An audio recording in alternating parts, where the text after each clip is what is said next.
십자가의 고난과 부활을 위해 예루살렘에 입성하신 것을 기념하는 이 종료주일 아침, 하나님 앞에 예배를 드리는 사랑하는 성도 여러분들의 삶 속에 우리 주님이 동행하여 주시는 축복이 차고 넘치시기를 주님의 이름으로 간절히 축원합니다.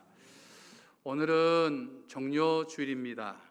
2000년 전 십자가의 고난과 부활을 통해 구원의 완성을 이루고자 예루살렘에 입성하신 예수님을 당시의 사람들이 이 종려나무 가지를 흔들면서 열렬히 환영했던 것을 기념하는 날입니다. 이 종려주일이 지나면 이제 한 주간 동안 고난주간이 시작이 됩니다. 그래서 이 고난주간은 예수님께서 이 땅에서 마지막으로 보내신 마지막 한 주간이 되기도 합니다. 그러므로 종려주일과 이 고난주간을 앞두고서 저는 한 사람의 모습을 조명해 봄으로써 우리가 어떤 삶을 살아야 할 것인가 라고 하는 것을 새롭게 깨닫고 결단하는 그런 시간이 되기를 원합니다. 예수님 당시 매년 6월절이 되면 예루살렘은 그야말로 수많은 사람들이 모여드는 인산인해를 이루었습니다.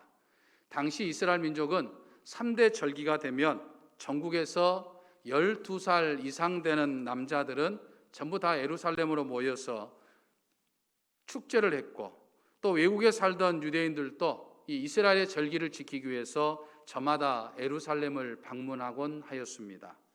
그런데 이 마태복음 27장을 보면 이 6월절 절기를 지키기 위해서 수많은 사람들이 모여 있는 이 예루살렘에 큰 소동이 일어나서 소란스러웠습니다. 6월절을 지키는 과정에서 일어나는 축제나 이벤트 때문에 소란스러운 것이 아니라 최근 3년 동안 수많은 사람들에게 주목을 받았던 이 나사렛 예수라고 하는 사람을 십자가 처형한다는 것 때문이었습니다. 그래서 십자가형을 언도받은 예수가 이 골고다를 오르는 것을 보고자 지금 수많은 사람들이 몰려든 거죠. 그 틈에 구레네 사람 시몬이 끼어 있게 되었습니다. 구레네 사람 시몬은 유대인으로 외국에서 살고 있었죠. 구레네 지방은 지금의 이 아프리카 북부 지방으로 당시에 로마의 지배를 받고 있었습니다. 구레네에 살고 있었던 시몬도 다른 유대인들과 마찬가지로 이 6월절 절기를 지키고자 지금 예루살렘에 찾아오게 된 거예요. 그리고 예수님이 십자가를 지고 이 골고다를 오르는 모습을 보기 위해서 수많은 인파 속에 함께 지금 나오게 된 것이었습니다. 당시 로마법에 의하면 이 십자가에 못 박아 죽일 수 있는 죄인은 크게 세 종류의 사람이었습니다.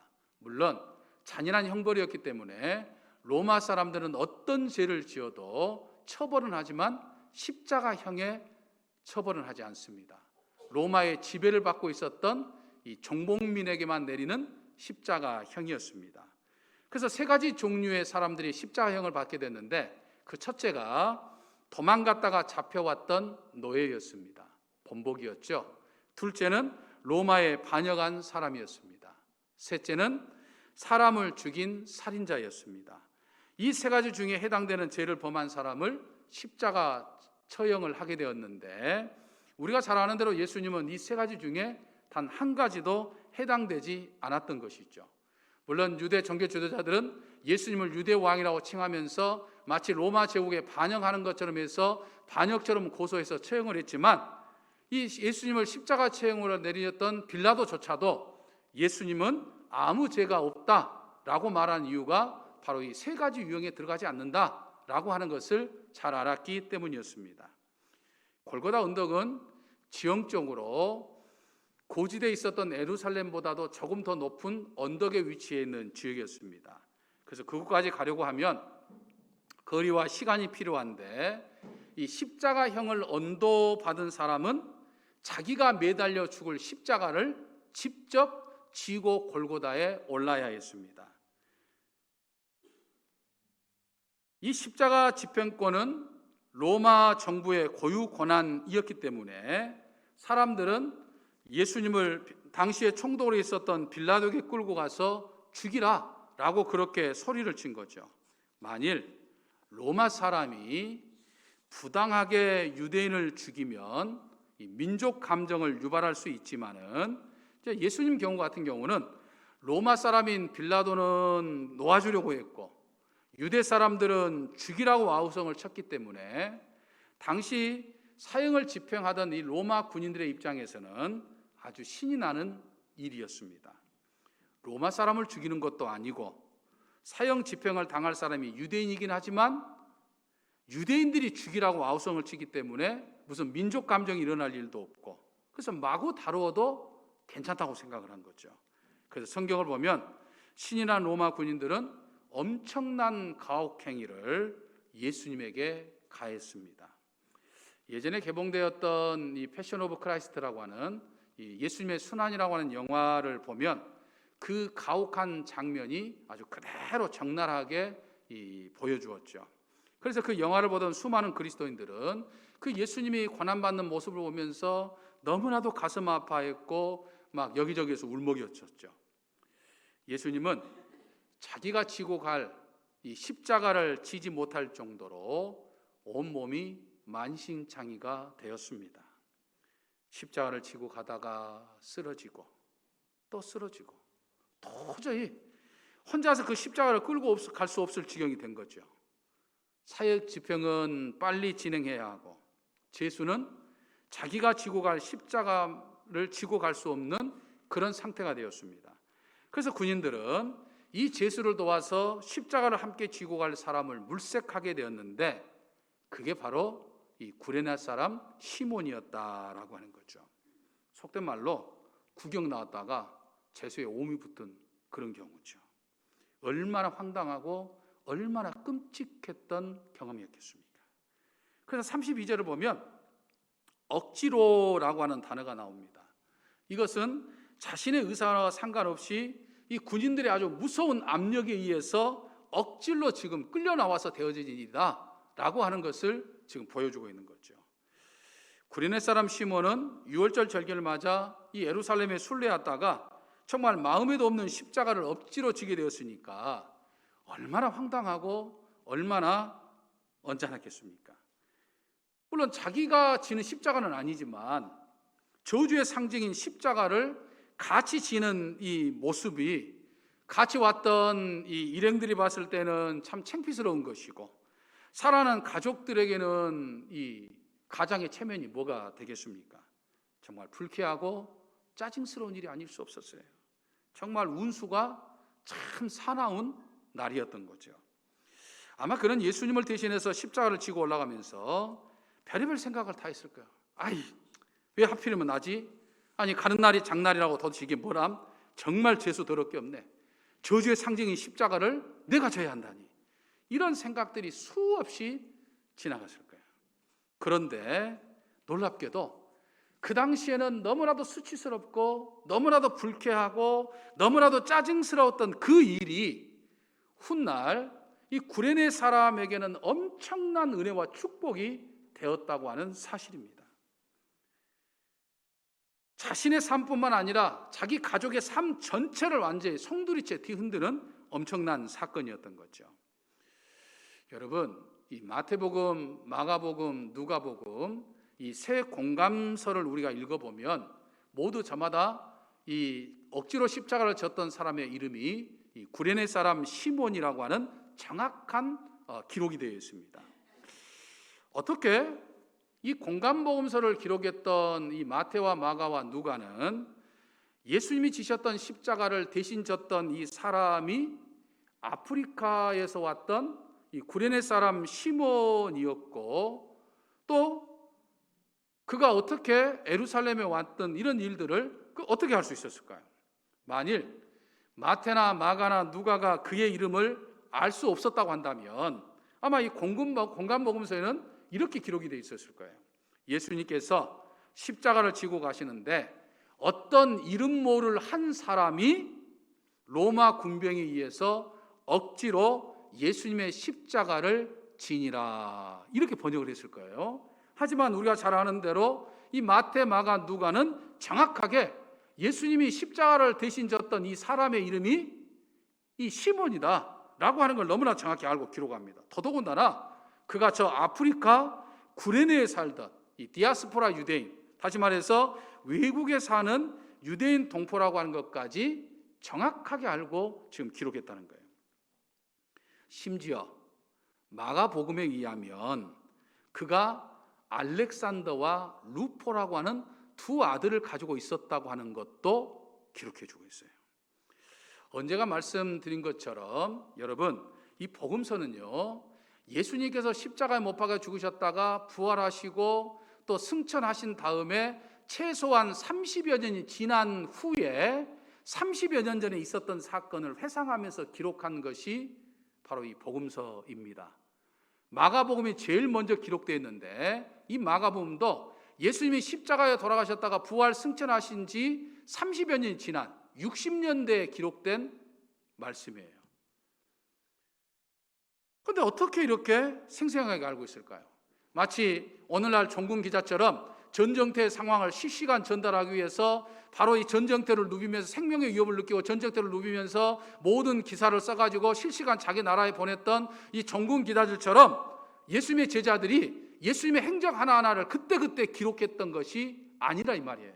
그러니까 30년이 지나고 난 다음에 회상하면서 기록했는데 어떻게 이 구레네 사람의 신상에 대해서 이렇게 생생하게 기억하고 있느냐 이 말이에요. 그의 아들들의 이름까지 알고 있느냐 이 말이 있죠. 예수님이 처형되던 그 당시에 누군가가 이 구레네 시몬에게 찾아와서 당신 이름 뭐요? 어디서 왔어? 어디에 살고 있어? 당신 아들 있어? 아들 이름이 뭐요? 라고 물어보았을까요? 아니죠. 그 당시 상황을 보면 예수님의 제자들이나 주변 사람들에게는 그렇게 물어볼 만한 경향이 전혀 없었죠. 전부 다 두려움에 사로잡혀 있었고 도망가기 바빴어요. 그렇다고 한다면 이 공간복음서 저자들은 십자가를 대신 졌던 이 사람을 어떻게 그렇게 잘 아느냐 이 말이 있죠. 그것은 구레네 사람 시몬이 예수님의 십자가를 억지로 지게 됐던 그 사건으로 말미암아 그가 예수님을 믿게 되었던 초대교회 교인이었다고 하는 사실을 드러내주고 있는 거예요. 다시 말해서 억지로 졌던 그 십자가가 계기가 되어서 그는 예수님을 믿게 되었고 그의 아내도 그의 자녀들도 그의 온 가정의 식구들이 다 예수님을 믿게 되는 계기가 되었다라고 하는 거예요. 믿으십니까? 예수님의 부활 승천과 성령 강림 사건을 계기로 초대교회가 탄생되었죠. 날마다 비약적으로 막 수많은 사람들이 막 예수님을 믿기 시작했어요. 그래서 막 이곳 저곳에서 막 초대교회들이 생겨나기 시작했습니다. 그 속에 이 구레네 사람 시몬과 그의 가족이 포함되어 있었기 때문에 이 공간복음서 기자들은 그와 그의 가족들을 잘 알고 있었고 또 그와 그의 가족들의 이름까지 기록할 수 있었다는 이야기죠. 초대교회 지도자였던 마가는 후에 마가복음을 기록하면서 시몬을 소개할 때 그의 아들들의 이름을 언급했다고 그랬습니다. 알렉산더와 루포의 아버지인 구레네 사람 시몬이, 이렇게 지금 마가가 이야기하고 있어요. 여러분, 성경을 보면요, 흔히 누군가의 이름을 밝힐 때는 반드시 누구의 아들이라고 하는 표현을 씁니다. 누구의 아들. 그러니까 아버지의 이름이 나오고 그 다음에 아들의 이름이 나와요. 뭐 아브라함의 하나님, 뭐 이삭의 하나님, 조상 때부터 이름이 다 열거해가지고 누구의 손자, 누구의 아들, 누구 이렇게 나온다 이 말이죠. 그래서 소경 바디메오 같은 경우를 보더라도 그의 이름을 정확히 알 수는 없어요. 그러나 그의 아버지 이름이 나와요. 이 바디메오라고 할 때 원래 디메오의 아들이라고 하는 뜻이에요. 이 바라고 하는 것이 아들이라는 이야기거든요. 그러니까 누군지는 모르지만 디메오의 아들인 소경인 거예요.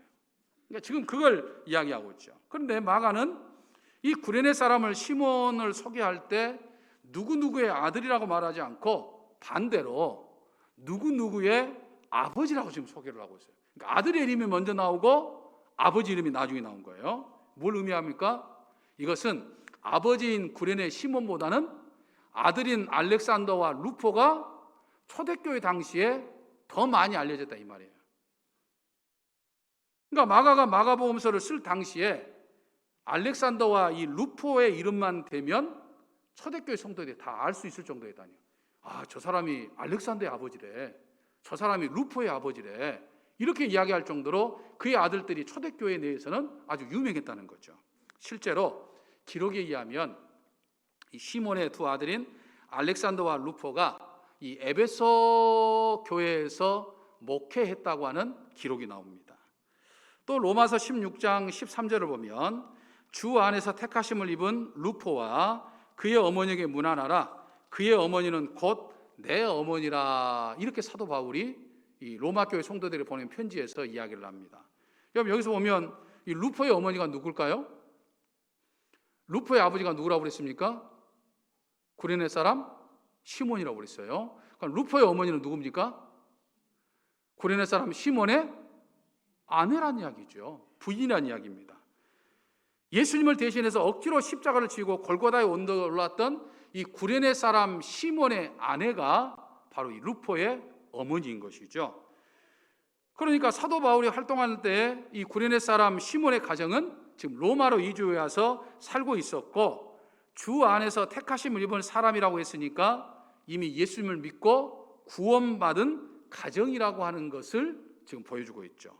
더군다나 사도 바울이 이 구레네 사람 시몬의 부인 이 루포의 어머니를 가리켜서 뭐라고 그랬습니까? 내 어머니다, 이렇게 이야기를 했어요.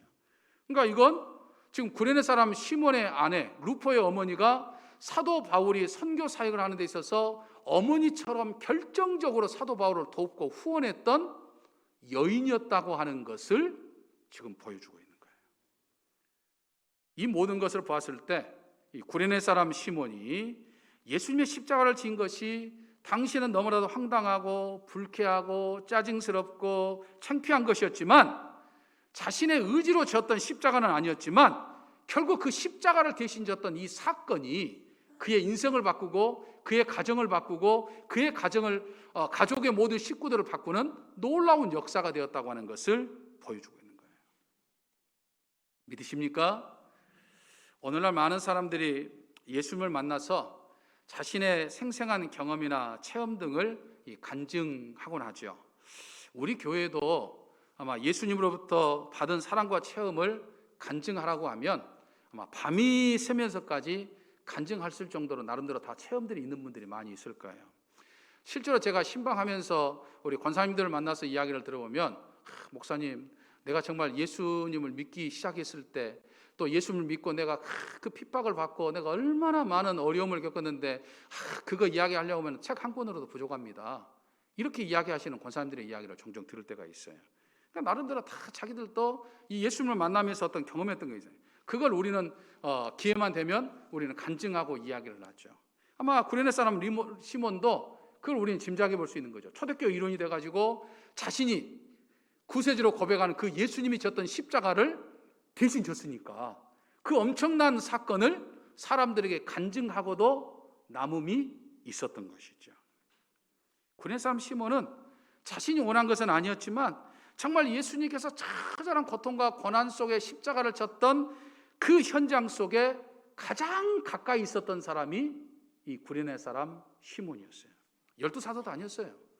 예수님 주변에서 예수님을 장례했던 여인들도 아니었어요. 이 구레네 시몬이 가장 고난받는 예수님의 가장 근거리에서 예수님과 함께 했던 거죠.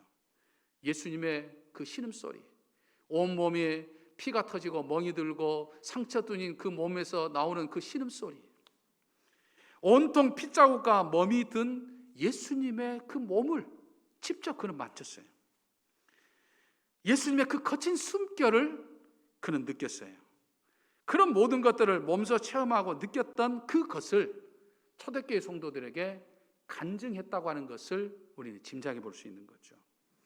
그렇게 간증하는 삶을 살았기 때문에 그의 가정이 구원받고 그의 아들들이 초대교회 지도자가 되는 그런 믿음의 가정이 되었기 때문에 오늘날까지 그의 이름이 정확하게 언급되어 있다고 하는 사실을 우리는 깨달아 볼 수 있는 것이죠. 억지로 십자가를 지고 갔지만 그와 그의 가정과 가족이 영원히 복된 삶을 살게 되는 시작이었던 것을 우리는 짐작해 볼 수 있는 것이죠. 믿으십니까? 그렇다면 사랑하는 성도 여러분, 오늘 내 모습은 어떠할까요? 오늘 나도 그리고 우리 모두 다 똑같이 예수님을 구주로 믿고 구원받는 천국이 되어서 우리는 이렇게 주예전에 나와서 지금 예배를 다 드리고 있습니다. 하지만 이 자리에 나오기까지 내가 예수님을 믿고 하나님의 자녀가 되는 동기는 다 다르죠. 아마 어떤 분들은 모태신앙으로 태어날 때부터 이 순탄한 신앙의 문화에서 자라왔던 그런 분들은 있을 거예요. 하지만 우리 중에는 억지로 마지못해서 신앙생활을 시작하는 분들도 있을 거예요. 혹시 여러분 중에 억지로 끌려서 교회 나오신 분 있지 않습니까? 내 주변 사람들이, 우리 직장 상사가, 또는 아내가, 또는 주변의 친구가, 또는 마을 옆집의 사람이 이번에 꼭 한 번만 교회 가보자. 그래서 집에까지 찾아와가지고 정말 귀찮게 막 교회 가자고 해서 억지로 끌려 나와서 신앙생활을 시작하신 분들도 있을 거예요. 누군가의 권면 때문에 목사가 전화하고 또 신방하고 그러니까 어쩔 수 없이 교회 나와서 예배를 드린 분들도 있을 거예요. 하지만 사랑하는 성도 여러분, 그렇다 하더라도 정말 억지로라도 누군가에 의해서 이 자리에 나온 것 자체가 여러분들에게 축복의 시작이라고 하는 사실을 믿으시기를 바랍니다. 지금은 억지로지만, 지금은 내가 이해하지 못하지만 시간이 흘러서 내 믿음의 깊이가 깊어지면 깊어갈수록 내가 이 자리에, 이 구원받는 백성의 자리에 있다고 하는 것이 얼마나 복된 것이고 얼마나 감사한 것이고 얼마나 좋은 것임을 깨닫게 될 줄로 믿습니다. 예수님을 믿어 교회에 나온 것만 그렇습니까? 우리가 교회 안에서 직분을 받아가지고 헌신하는 것도 마찬가지 아닙니까? 어떤 사람은 정말 간절한 마음으로 직분을 받습니다. 어떤 사람은 억지로 직분을 받아요. 나 아직 직분 받을 때도 아닌데, 여러 가지 행복한 사정 때문에 난 그거 감당하기 어려운데 억지로 받습니다. 어떤 사람은 자원하는 마음으로 정말 교회 구석구석에서 열심히 봉사하고 어떤 사람은 헌신합니다. 하지만 어떤 사람은 마지못해서 교회에서 봉사하고 헌신해요. 또는 체면과 직분 때문에 봉사합니다. 여러분, 감사하게도 내가 간절한 마음으로 직분을 받거나 자원한 마음으로 교회에서 헌신하고 봉사하면 참 좋겠지만 혹여 억지로라도 직분을 받게 되고 억지로라도 봉사를 하게 되면 하나님께서 나에게 축복하여 주시려고 그러는 것이구나 라고 여러분들 기억하고 믿으시기를 바랍니다. 저는 참 안타까울 때가 있어요. 교회에서 목사가 이런 봉사를 좀 했으면 좋겠습니다, 이런 일들을 했으면 좋겠습니다 라고 하면 아멘하며 순종하신 분도 있지만, 어떤 분들은 목사님 지금 내 형편과 사정 때문에 나는 못합니다. 또 여신도 남신도에서 뭐 회장을 맡거나 이런 게 하게 되면 막 나는 내 형편과 사정, 내 자녀도 봐야 되고 몸도 아프고 늙었고 이제 어쩌고 저쩌고 이렇쿵 저렇쿵 이야기를 많이 하면서 그냥 뒤로 빼는 것을 보면 안타까워요. 하나님이 저희를 통해서 지금 뭔가를 축복해 주시려고 지금 내게 맡겨주셨는데 억지로라도 십자가 졌던 이 시몬의 모습처럼 억지로라도 이거 하나님 내게 주신 거라고 생각하고 헌신하게 되면 그때 하나님의 역사는 시작되는 거예요. 그때 하나님의 축복은 시작되는 거예요. 이걸 우리는 기억해야 된다라고 하는 것이죠. 사랑하는 성도 여러분, 우리는 이제 정료주일과 고난주간 한 주간을 보내면서 우리는 그런 묵상을 하죠. 주님, 정말 나를 사랑하셔서 나를 위해서 십자가의 처절한 고난까지도 당하셨는데 정말 내가 주님을 위해서 할 수 있는 게 무엇일까요? 내 십자가가 뭘까요? 내가 져야 할 십자가가 무엇일까요? 라고 생각합니다. 여러분, 간단합니다. 하나님이 내게 일을 맡겨주실 때, 하나님께서 무언가를 내게 하고자 하실 때 내 형편과 사정을 보면 도저히 할 수 없어요. 도저히 감당할 수 없습니다. 내 몸의 연약함이나 내 가정의 어떤 형편과 사정을 보면 도저히 감당할 수 없는 그런 상황입니다. 그럼에도 불구하고 나에게 맡겨져 오는 것은 하나님이 내게 주시고자 하는 사인이에요. 어떤 사인이라고요? 축복의 사인입니다. 그렇기 때문에 억지로라도 그걸 감당하다 보면 감당할 수 있는 상황과 여건도 하나님 만들어주시고 건강도 주십니다. 여건과 건강만 주십니까? 더 큰 축복을 부어주십니다. 믿으십니까? 믿으십니까? 정말 너무나 힘들고 지칠 때, 이게 정말 어렵다라고 생각할 때 이 구레네 시몬을 보면서 억지로라도 감당함으로 인해서 하나님께서 내 가정, 내 삶 속에 축복해 주시는 그 은총을 충만히 누릴 수 있는 저와 우리 사랑하는 성도 여러분 되시기를 주님의 이름으로 간절히 축원합니다. 할렐루야. 사랑의 아버지 하나님,